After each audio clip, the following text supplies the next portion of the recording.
시편 150편의 저자들을 보면 멀리는 모세에서부터 다윗, 솔로몬, 아랍, 고라, 레만, 에단 등 많은 이름이 거론되고 있지만 사실은 이 150편 중에 73편이 다윗의 노래로 되어 있고 또 무명의 시도 50여 편이나 되어 있기 때문에 이 정확한 연대와 작가를 확실히 알 수는 없지만 여기서 아삽, 고라, 레만, 에단 이런 사람들은 다 다윗 시대에 다윗이 임명한 음악 주휘자나 작곡가라는 점을 감안한다면 시편이 주도적으로 제작되고 편집된 것은 역시 다윗 시대에 대부분 완성된 것으로 볼 수 있습니다.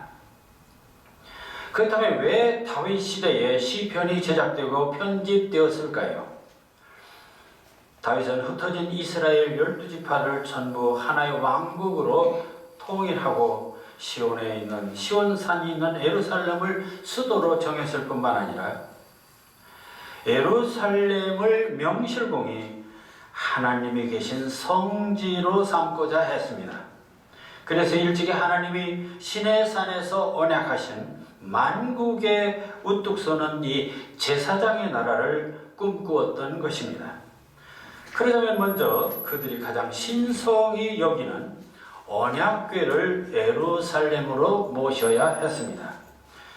그래서 다윗은 사울왕 시대에 블레셋에 빼앗겼던 이 언약궤를 찾아서 아비나답과 에돔의 집에 두었다가 마침내 예루살렘으로 옮기게 됩니다. 이때 다윗이 얼마나 기뻤던지 춤을 추었고 온 백성도 환호했습니다. 사무엘하 6장 14절에서 15절은 이렇게 기록합니다. 여호와 앞에서 힘을 다하여 춤을 추는데 배 에봇을 입었더라. 다윗과 온 이스라엘 족속이 즐거이 부르며 나팔을 불고 여호와의 궤를 메고 오니라. 도대체 언약궤가 이스라엘 민족에게 어떤 의미가 있는 것입니까? 성막 안에 있는 언약궤는 하나님께서 현존하시며 그의 영광을 나타내는 곳입니다. 언약궤 안에는 모세의 십계명 돌판이 있고 만나를 담았던 단지가 있고 아론의 지팡이가 있습니다. 이 십계명 돌판은 바로 하나님이 모세를 통해서 내려주신 율법입니다. 만나는 척박한 광야 40년에 하나님이 주신 바로 육신의 양식입니다. 그리고 아론의 지팡이는 바로 하나님이 모세와 아론을 통해서 통치하시던 권위의 상징입니다. 그렇다면 언약궤의 선물들은 바로 하나님이 이스라엘 민족에게 구체적으로 그 능력과 사랑을 보여주신 실증적인 증거물입니다. 그러기에 이스라엘 민족은 그 속에 하나님의 능력이 있고 구속이 있고 구원이 있다고 믿었습니다. 이런 언약궤이기 때문에 다윗은 바로 통일 왕국의 수도인 예루살렘 성전을 짓고 언약궤를 모시고 예루살렘을 하나님이 통치하시는 하나님 왕국으로 만들고자 했던 것입니다. 이렇게 언약궤를 예루살렘 성전에 모시고 하나님을 이스라엘 왕으로 모시는 이 신정국가의 성역화 작업 과정에서 바로 시편이라고 하는 수많은 찬양시가 제작되게 된 것입니다. 이를 뒷받침하는 내용이 바로 역대상 23장 25장을 보면 다윗은 4,000명 규모의 대합창단과 합주단을 조직했고 288명의 찬양 지휘자 감독을 임명해서 시와 찬양을 전담하는 성가대를 두었다고 했습니다. 이처럼 시편은 성지 예루살렘의 하나님을 중심으로 창작되었기 때문에 150편의 특징을 보면 여호와 하나님을 찬양하는 찬양시가 가장 많습니다. 예컨대 여호와 우리 주여 주의 이름이 온 땅에 어찌 그리 아름다운지요 주의 영광이 하늘을 덮었나이다. 시편 8장 8편 1절 할렐루야 그의 성소에서 하나님을 찬양하며 그의 권능의 궁창에서 그를 찬양할지어다. 시편 150편 1절 이처럼 시편은 여호와의 이름을 부르며 찬양하는 시가 대부분입니다. 다음으로 여호와 하나님을 왕으로 주대하는 내용의 시가 있습니다. 이를 제왕시 또는 대관식 시라고 부르기도 합니다. 하나님께서 즐거운 함성 중에 올라가시며 여호와께서 나팔 소리 중에 올라가시도다. 찬송하라, 하나님을 찬송하라, 찬송하라, 우리 왕을 찬송하라. 하나님은 온 땅의 왕이심이라. 지혜의 시로 찬송할지어다. 하나님의 뭇백성을 다스리시며 하나님의 그의 거룩한 보좌에 앉으셨도다. 시편 47편 6절에서 8절 그렇게 노래하고 있습니다.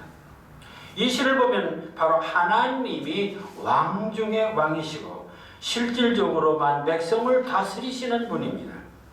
세 번째로 개인의 탄식이나 민족의 탄식을 통해서 하나님께 호소하는 이 탄원의 시도 많이 있습니다. 예컨대 시편 13편 1절에서 2절 보면 여호와여 어느 때까지니까 나를 영원히 잊으셨나이까? 주의 얼굴을 나에게서 어느 때까지 숨기시겠나이까? 나의 영혼이 번민하며 종일토록 마음에 근심하기를 어느 때까지 하며 내 원수가 나를 치며 자랑하기를 어느 때까지니까? 이렇게 하나님과 멀어진 자신을 탄식하며 하나님과의 회복을 소망하는 또 시들을 지었습니다. 그러나 하나님은 또 자비하셔서 나를 죽음에서 살리시고 절망에서 건져주셨습니다. 그러니 감사할 뿐입니다. 그래서 또한 감사의 시를 부르게 됩니다. 시편 30편 11절에 12절 주께서 나의 슬픔이 변하여 내게 춤이 되게 하시며 나의 베옷을 벗기고 기쁨으로 띠띠우셨나이다. 이는 잠잠하지 아니하고 내 영광으로 주를 찬송하게 하심이니 여호와 나의 하나님이여 내가 주께 영원히 감사하리이다. 그러나 이런 찬양과 감사와 의심만 있는 것은 아닙니다. 예루살렘에 도전하고 파괴한 자들을 저주하는 시도 있습니다. 시편 137편 8절에서 9절 멸망할 딸 바벨론아 내가 우리의 행한 대로 내게 갚는 자가 복이 있으리로다. 내 어린 것들을 바위에 메어치는 자는 복이 있으리로다. 이는 이스라엘을 포로로 삼고 성전을 파괴하고 바벨론을 저주한 시입니다. 이 밖에도 하나님의 율법을 찬양한 시 또는 지혜의 시, 예언의 시도 있습니다. 그런데 특히 시편에서 주목하게 되는 것은 바로 하나님이 계신 성지 예루살렘을 동경하고 예루살렘 성전에서 예배를 드리고 축복을 받고자 하는 수많은 이 순례자들의 노래, 바로 순례자의 시가 많다는 사실입니다. 순례란 무엇입니까? 순례는 바로 신의 은총을 얻기 위해서 성스러운 곳을 찾아가 참배하고 감사를 들어오나 속죄나 영혼의 정화를 위해서 성지를 찾아가 고행을 하고 헌신을 하는 행위입니다. 따라서 순례의 본질은 신성하고 존경한 대상에게 은총을 받고자 하는 신앙적 행위고 예배이기도 합니다. 그런데 이런 순례의 전통은 바로 구약의 이스라엘 민족에게는 아주 필수적인 율법이기도 했습니다. 하나님은 시내산에서 모세를 통해서 이런 율법을 내리셨습니다. 출애굽기 23장 14절에서 17절을 보면 14절 너는 매년 3차 내게 절기를 지킬지니라. 첫째 15절 너는 무교병의 절기를 지키라. 바로 6월절입니다. 둘째 16절 맥추절을 즐기라. 이는 내가 수고하여 밭에 뿌린 것의 첫 열매를 거둠이니라. 세 번째 수장절을 지키라. 이는 내가 수고하고 이룬 것을 연말에 밭에서부터 거두어 저장함이라. 그리고는 17절 너의 모든 남자는 매년 3번씩 주 여호와께 보일지니라. 여호와께 보일지니라. 이렇게 이스라엘 민족에게는 하나님을 직접 배워야 하는 의무가 있었습니다. 그래서 1년에 3번 가게 되는 예루살렘 순례는 이들에게는 매우 설레는 시간이 아닐 수 없었습니다. 특히 예루살렘에서 멀리 떨어진 시골에 있거나 또 외국을 유랑하는 소위 디아스포라들에게는 이 예루살렘 순례는 매년 갈 수 있는 곳이 아니었습니다. 3번 갈 수 있는 곳도 아니었습니다. 그러니까 1년에 한 번 갈 수 있고 몇 년에 한 번, 아니 평생에 한 번 갈 수도 있고 영원히 못 갈 수도 있는 곳이 바로 예루살렘입니다. 그렇게 그들이 예루살렘 순례는 정말 기대와 고난과 영광과 축복이 어우러지는 최고의 신앙적 이벤트가 아닐 수 없었습니다. 우리는 민족의 근원을 백두산으로 하고 있습니다. 건국신화를 보면 하늘에 계신 환인이 그의 아들 환웅을 백두산으로 보내어 거기서부터 나라를 시작했다고 하기 때문에 비록 이것이 신화이기는 하지만 우리는 누구나 백두산 한번 가보기를 소원합니다. 그리고 백두산에 간 사람이면 누구나 그 감동을 한마디 글로 남기고 싶어 합니다. 더구나 문인이라면 분명 백두산 기행문이나 기행시를 쓰게 됩니다. 저도 1990년 백두산에 오른 기분을 백두산이란 제목으로 이렇게 적어 보았습니다. 산은 산중에 산이 되어 산들의 지존이 되고 호수는 분출하는 전기가 되어 사해를 다스린다. 널리 인간을 이롭게 하는 천심이여 이로의 날개가 사방으로 풀러기는 창세의 기폭이여 진정 하늘의 나라가 이 땅에 임하옵는 당신의 지극하신 사랑이여. 이렇게 우리는 백두산 전설 하나만으로도 수많은 문학이 탄생하는데 하물며 이스라엘인들에게는 하나님이 바로 예루살렘 성전에 계시다고 생각할 때 예루살렘 순례의 길은 한마디로 문학의 길이고 시의 길이고 찬양의 길일 수밖에 없는 것입니다. 그러게 시편 150편은 바로 예루살렘을 순례하면서 하나님에 대한 그림과 감사와 탄원을 노래한 넓은 의미에서는 성지 예루살렘에 대한 순례자들의 시 또는 예배의 시라고 할 수 있는 것입니다. 그 중에 하나가 바로 오늘 우리가 봉독한 시편 84편이 됩니다. 그렇게 이 시는 첫 절에서 예루살렘 성전을 처음 본 감격을 먼저 적고 있습니다. 1절 함께 봉독하실까요? 만군의 여호와여 주의 장막이 어찌 그리 사랑스러운지요. 여기서 만군이란 많은 군대, 모든 민족, 나아가서는 우주 만물을 말합니다. 따라서 우주 만물의 주인이신 하나님이여 주의 장막이, 그 교회가, 예배당이, 성전이 어찌 그리 사랑스러운지요. 아니 주의 성전이 얼마나 아름다운지요라든지 얼마나 웅장한지요가 아니라 어찌 그리 사랑스러운지요입니다. 이 얼마나 정감을 느끼게 하는 표현입니까? 사실 사랑스럽다는 말은 인격적인 대상에 쓰는 말입니다. 그렇다면 주의 장막을 사랑한다는 말은 장막에 계신 하나님을 사랑하는 뜻을 포함하고 있는 것입니다. 이것이 바로 시인의 어법이고 시편에서 볼 수 있는 어법입니다. 사실 거룩하고 위엄 있는 하나님을 사랑합니다라고 말할 수 있는 것은 일반 성경에서는 듣기 어려운 말입니다. 그런데 시편의 시인들은 하나님이 어찌 그리 사랑스러운지요 이런 말을 거침없이 사용하고 있습니다. 시편 18편 1절 나의 힘이 되신 여호와여 내가 주를 사랑합니다. 바로 시인 다윗의 고백입니다. 이렇게 하나님을 연인이나 친구처럼 전혀 거리감 없이 사랑의 대상으로 고백할 수 있는 것이 바로 시편의 표현이고 시편의 신앙입니다. 사랑한다는 말은 이성적 표현이 아니라 감성적 표현입니다.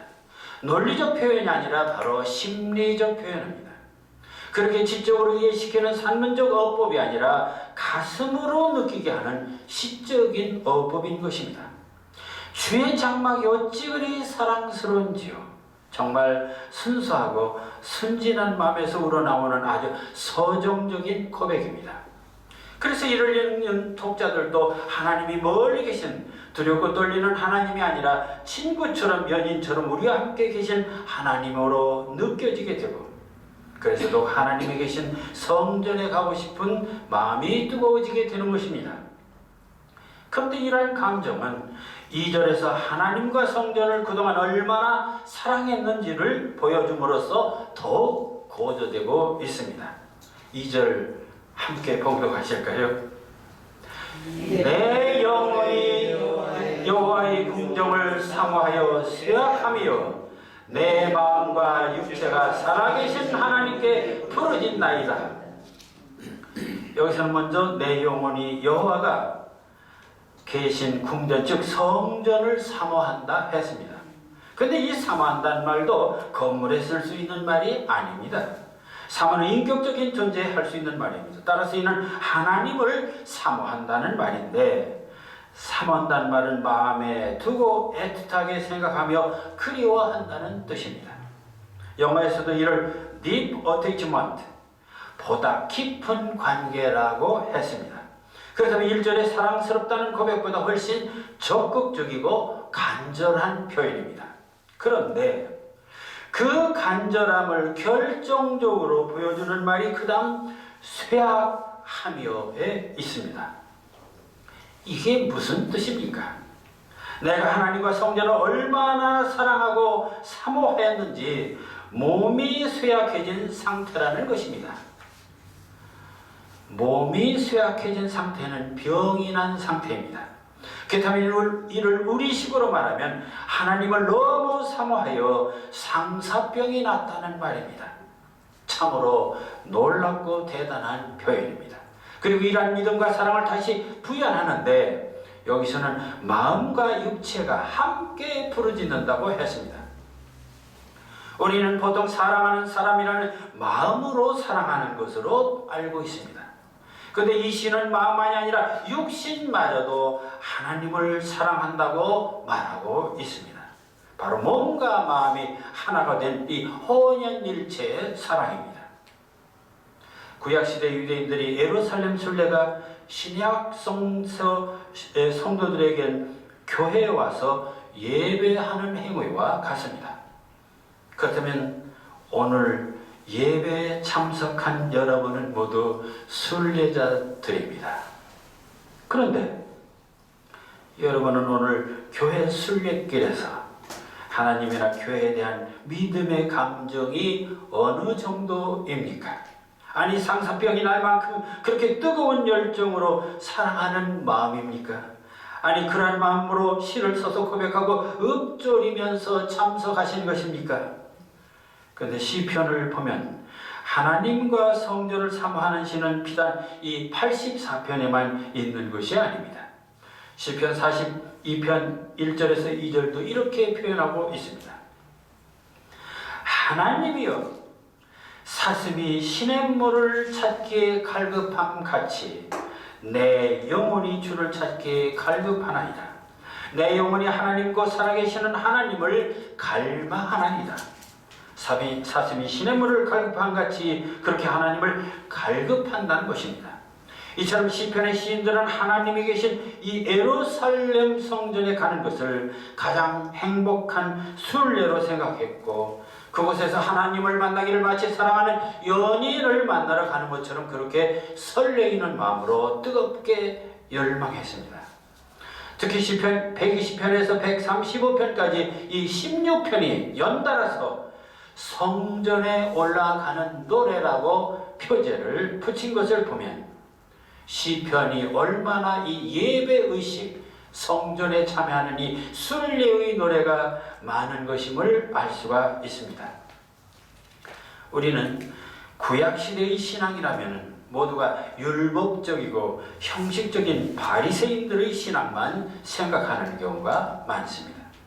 그러나 다윗 시대에는 이처럼 뜨거운 신앙이었습니다.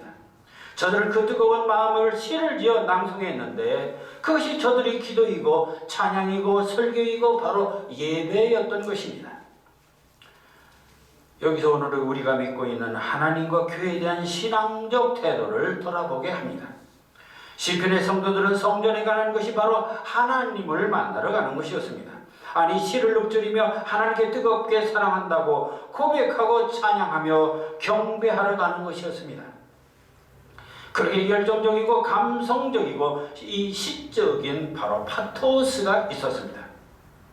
그러나 우리는 너무 계산적이고 이성적이고 산문적인 신앙은 아닌지, 하나님을 그저 복주머니로 알고 복이 나면은 이 기복신앙의 수준은 아닌지, 그래서 오늘의 신앙 속에는 시가 없는 밋밋한 신앙은 아닌지를 반성해 보게 합니다.